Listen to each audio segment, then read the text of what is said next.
తెలుగు అందరికీ నమస్కారం అండి. జగన్మోహన్ రెడ్డి నిన్న పిఠాపురం వెళ్ళాడండి. వెళ్ళి పవన్ కళ్యాణ్ ఒక సినిమా నటుడు, అతనికి ప్రజా పరిపాలన తెలీదని జగన్ అనే ఒక గుంట నక్క నిన్న పిఠాపురంలో ఊల వేసిందండి. ఎందుకు చెప్తున్నానంటే పిఠాపురం వెళ్ళాడు జగన్మోహన్ రెడ్డి. కానీ తన పేరు మీద ఉన్న జగనన్న కాలనీ వెళ్ళి చూడకుండా ఎక్కడెక్కడో తనకు అనుకూలంగా ఉన్న చోట తిరిగి, తన మనుషులు 10 మంది పెట్టుకొని, వాళ్ళతో ప్రశ్నలేసి వాళ్ళకి సమాధానం చెప్పి, వాళ్ళ పేర్లతో గొప్పగా పలకరించినట్టు వాళ్ళంతా ఈ డ్రామాలు బాగా ఎక్కువ ఆడుతున్నాడు ఈ మధ్యన.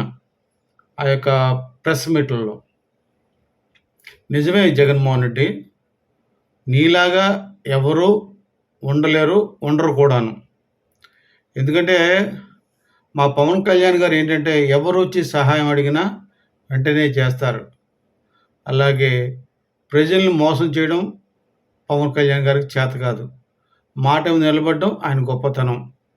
అప్పులు చేసి మరీ ప్రజలకి సహాయం చేస్తుంటాడు. ప్రజలకి ఎప్పుడు సహాయం చేస్తాడు. తన దగ్గర డబ్బులు ఇస్తాడు. డబ్బులు లేకపోతే కూడా వేరే వాళ్ళ దగ్గర అప్పులు చేసి మరీ మొన్న సహాయం చేస్తాడు. అందుకు మొన్న ఎగ్జాంపుల్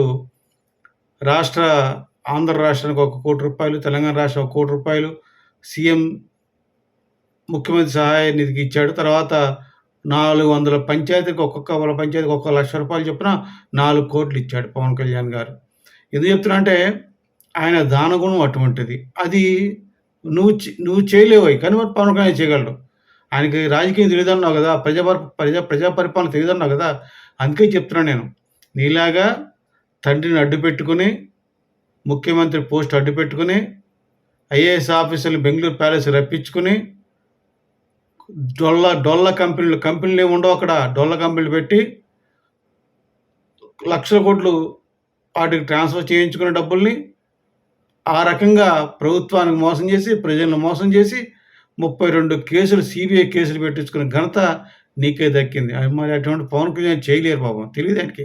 పవన్ కళ్యాణ్‌కి తెలిసిందల్లా ఏంటంటే ప్రజలకు సేవ చేయడం, ప్రజలతో మమేకం అయిపోవడం, ప్రజలకి ఏ కష్టం వచ్చినా నా కష్టం అనుకోవడం ఆయన నైజం. తర్వాత ముఖ్యమంత్రి పదవి ఉంది నీకు. అలాగే పవన్ కళ్యాణ్ డిప్యూటీ ముఖ్యమంత్రి అయ్యాడు. మరి నీలాగా ఆయన దర్పంగా, దర్జాగా ఒక తాడేపల్లిలో ప్యాలెస్ కట్టుకొని, ఒక కోటలా కట్టించుకొని, ఒక 700, 800 పోలీసులతో అదేంటో జైలు గోడలో పెట్టుకొని ఆయన కాపలా ఉండలేదు. ఆయన తన ఆఫీసుని, తన నివాసాన్నే ఆఫీస్‌గా చేసుకొని పరిపాలిస్తున్నాడు పరిపాలన. ఆయన దర్జాగా ఉండొచ్చు, గర్వంతో కూడా ఉండొచ్చు, కానీ ఆయన చేయడు ఎప్పుడు కూడా. అలాగే ప్రభుత్వ ఖజానాలో డబ్బులు లేవని తెలిసిన తర్వాత తన జీతం వదులుకున్నాడు. తనకేమైనా రాయితీలు ఇస్తున్నారు, అలవెన్స్‌లు అంటారు, బచ్చాలు ఇస్తుంటే కూడా అవి నాకు వద్దని చెప్పి తిరిగి ఇచ్చేసిన గొప్ప వ్యక్తి పవన్ కళ్యాణ్ గారు. నువ్వెప్పుడు ఇచ్చినట్లేవు. జీతం ఒకటి పేరుకి జీతం అన్నావు, కానీ మిగతాది తీసుకున్నావు నువ్వు. ప్రజలు డబ్బు ఖర్చు పెట్టి ఆఫీసు, ఫర్నిచర్ ఇచ్చినా కూడా ప్రజల డబ్బుతోటి నాకు వద్దని చెప్పి వెనక్కి పంపించాడు. ఎందుకంటే తను ఉంటున్న నివాసము దాన్ని ఆఫీస్‌గా చేర్చుకుంటాను. నాకు ఫర్నిచర్ అవసరం, ఫర్నిచర్ నేనే కొనుక్కుంటాను. ఎందుకంటే ఖజానా డబ్బులు లేవు. ప్రభుత్వ ఖజానాలో డబ్బులు లేవు.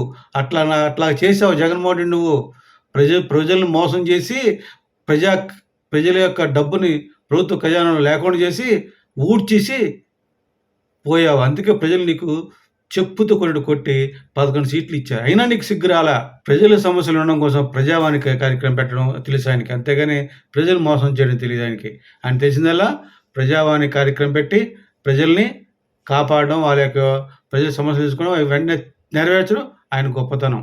అవసరమైతే ప్రజల కోసం లోపల అక్కడ దారిలో ఉంటే అక్కడే కూర్చొని, ఆ రోడ్డు మీద కూర్చొని ఆ ప్రజల సమస్యలు విని నెరవేర్చడం, అవి వాళ్ళ యొక్క కోరికలు, ఆ యొక్క సమస్యలు లేకుండా చేసి వాళ్ళు సాల్వ్ చేయడం ఆయన గొప్పతనం. మరి ఇవన్నీ పవన్ కళ్యాణ్ గారికి ఉన్న ప్రజానాయకుల లక్షణాలు. మరి ఈ లక్షణాలను ప్రజానాయకుడు అని అనరని నువ్వు అంటుంటే మేమేం మాట్లాడలేము ఇక మేము. ఎందుకంటే నువ్వు మోనార్కు కదా, అందుకే ప్రజలు నిన్ను చీకొట్టారు. అయినా నీకు సిగ్గు లేదు. కానీ నేను సిగ్గు విడిచి నేను మాట్లాడతాను. పవన్ కళ్యాణ్ ఒక సినిమా ఆడాడు. పవన్ కళ్యాణ్ ప్రజాపాలన తెలీదంటే మరి ఇవన్నీ ప్రజలకు తెలివి కోసం చేసే పవన్ కళ్యాణ్ చేసే పనులే ఇవన్నీ మరి. మరి నీలాగా చేయలేడు కదా పవన్ కళ్యాణు. మరి అందుకని ఏమన్నా మరి నీలాగా నీచుల్లాగా బ్రతకలేడు కదా! అయ్యా జగన్ నీకొకటే చెప్తున్నా. నీలాగా అధికారంలో ఉన్నప్పుడు ప్రజల డబ్బుతో స్పెషల్, స్పెషల్ ఫ్లైట్‌లలో తిరగడం. లండన్ ఎళ్ళావు స్పెషల్ ఫ్లైట్‌లో. ఒక 100,00,00,000, 200,00,00,000 ఖర్చుపెట్టి. అలా పవన్ కళ్యాణ్ చేయడు. అదే నీ సొంత డబ్బయితే మన భార్యతో కలిసి నువ్వు మామూలుగా ఎకానమీ, మామూలుగా సాధారణ ప్రయాణికుల్లాగా ఎకానమీలో వచ్చి ఎందుకని? అది నీ సొంత సొమ్ము గనక. అందుకే ప్రజలు అంటున్నారు. సొంత డబ్బయితే ఎకానమీ ఫ్లైట్ తిరగడం పవన్ కళ్యాణ్ గారికి తెలీదు. నీ గురించి అనుకుంటున్నారు. ఏమంటున్నారంటే ప్రజలు దీనికో సామెత ఉందని చెప్తున్నారు. గుర్తు చేస్తున్నారు. ఏమనంటే అదే నాన్న జగన్.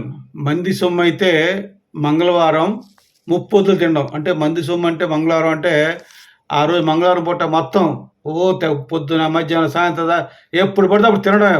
ఎందుకంటే ప్రజల సొమ్ము కదా! తేరగా వచ్చింది తినడమే. బాగా మెక్కడం. అదే సొంత సొమ్ము అనుకో సోమవారం, సొంత సొమ్ము సోమవారం ఒంటి పొద్దు తినడం. ఒక పూట తింటాడు సోమవారం. తన సొమ్ము అయితే ఒక పూట, మంది సొమ్ము అయితే ఏమి లేదు. గంటకి తినడమే. అదే మంది సొమ్ము మంగళవారం, సొంత సొమ్ము సోమవారం అని సామెత గుర్తు చేస్తున్నారు జగన్. గుర్తు తెలుసుకో నువ్వు. ప్రజల సొమ్ము పవన్ కళ్యాణ్ గారు ఎప్పుడు కూడా ప్రజల సొమ్ము ఎప్పుడు కూడా దేవుడితో సమానం. దైవంలా భావిస్తారాయన పవన్ కళ్యాణ్ గారు. అది ఆయన యొక్క నైజం. నీలాంటి నీచులకు పవన్ కళ్యాణ్ గారిని గురించి మాట్లాడే అర్హత లేదని ప్రజలు అంటున్నారు. నువ్వు సిగ్గుపడు. ప్రజలు చెప్తున్నారు. పవన్ కళ్యాణ్ గారు ఎక్కడ? నువ్వెక్కడ? ఆయన అహర్నిశలు ప్రజల కోసం పాటుపడుతున్నాడు. నువ్వేం చేస్తున్నావు? ఆయన 6,00,00,000 ఇచ్చాడు ఈ యొక్క బాధితులకి. నువ్వు 1,00,00,000 ప్రకటించావు. ఇచ్చావా? ఇవ్వలేదు కదా!